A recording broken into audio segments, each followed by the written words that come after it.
Hi everyone, I'm Patrick back, and today I'm talking about kiwifruit regulation and influences. So I'll have a look at the supply chain. So you probably can't see it real well, but it starts with the orchard, pack house, repacking, distribution, retailer, and the consumption. And I'll be talking about 5 steps of this throughout the presentation. So we'll start with the orchard. So Zesbury are the single desk retailer marketing board sort of thing that sell kiwifruit around the world, except for Australia. Um, and it is important for growers to use low drift technology to ensure that they're not spreading any pests or not spreading any spray that could be not spreading any spray to other orchards that could be nearby, especially if they're organic or they're not an orchard and they've got farm animals or something that could affect it. It is they must also, another regulatory issue regulation is they must tell their neighbours at least 12 hours before and no more than 20 days prior to this happening to ensure that they neighbours know and stuff. The next one is pack house. So with COVID-19, they've had to adapt to pack housing, packing. So personal hygiene has become way more important. So they washing hands, keeping a record of when they wash hands after every break, what have you. They've also implemented 2 shifts at Eastpak, and this is 2 10-hour shifts a day, and it allows for bubbles, each bubble, so they're not contaminated in case there was a major outbreak with COVID. Repacking, so Zesbury have a great traceability system, as you can see on the sticker, got the barcode, the grower number, so they can trace everything, every kiwi fruit back to the same grower. So that's really amazing.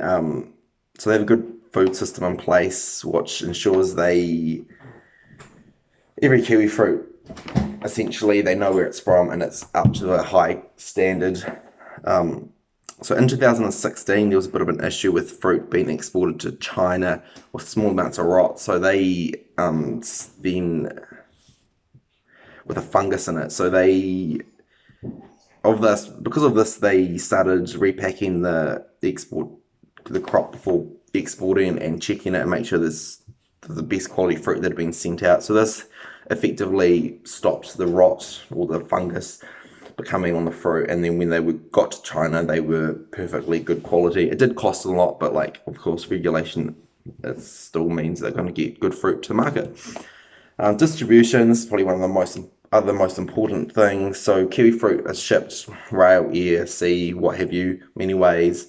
So when they are being shipped, they're in a container and they should be stored at around 1.1 to minus 2.2 degrees Celsius. This ensures they get into the market in one piece and don't get rotten or spoiled, what have you. When they're getting sent offshore, they need to be the grower or the import country to conduct an offshore pre-shipment inspection to ensure that they're best quality, there's no issues with them, and they've got no residual from sprays on them, what have you. So retailers, so that's the last one before they get to the market. So many countries have their own packaging and labeling regulations, which is obviously have to adhere to. And another real cool regulation that they have of theirs is that all their packaging is 100% reusable or renewable. So that's really helps when they individually wrap them in China or for those sort of markets, so that they know that they're doing the best thing they can for the environment. So legislation and regulation, there's a few of these. I'll just run through a couple. So there's the Kiwifruit certificate system. So this reduces pest and disease on orchard. The Kiwifruit marketing legislation 1977, so that's getting pretty old now. And there's the Kiwifruit Industry Restructuring Act and Kiwifruit Export Regulations 1999, and that was amended in 2004, which allows people to undergo exporting to Australia, and they have to apply for a exemption or a license from Horticulture Export Authority. So yeah, that's quite important. And the media are also important, bad reporting of bad things, good things, what have you. So there's been a lot of interest with this industry with COVID because they had to work right through, and it was really important to get their products to market. So they had to implement new systems. So like in Italy, because they had the advantage of Italy, they of being before New Zealand, so they were able to set up systems that were similar there to here, and so they could put them advantage over other people. Assurance regimes, compliance and enforcement, and regulatory breaches. So Zespri have a systems policy which is 5 steps: social responsibility, traceability, sustainability, quality, grade, food safety and security. And if growers don't comply with this, they do get in trouble. There's rules around it.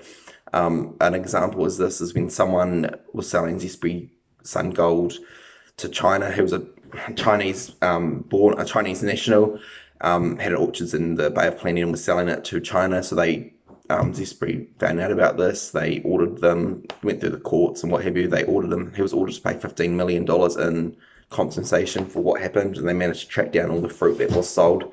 So that was important. So then we've got last two, the benefits, disadvantages of regulation for a range of stakeholders across the supply chain. So everyone benefits from regulation. Obviously, as I mentioned before, this man didn't agree with the regulation of the single desk policy, but 98% of people voted for the policy in 2015 because they obviously believe it's a good system, it's the right system to have Zespri as the sole marketer of kiwifruit. Regulation, and the next bit is regulation relating to export as well as domestic supply chain. So people in New Zealand or around the world, they should be happy to know that any fruit sold here has the same systems as if they're getting sold to an international market and any other fruit that should be sold. And it's important that regulation, everyone complies with the regulation, as that is one of the best things that happens to the industry. Is, you know, it does cost a little bit more, but it is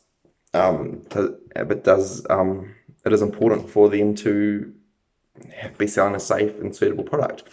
Well, that's all for today. So we'll thank you for watching, and yeah, hope you enjoyed it. Cheers.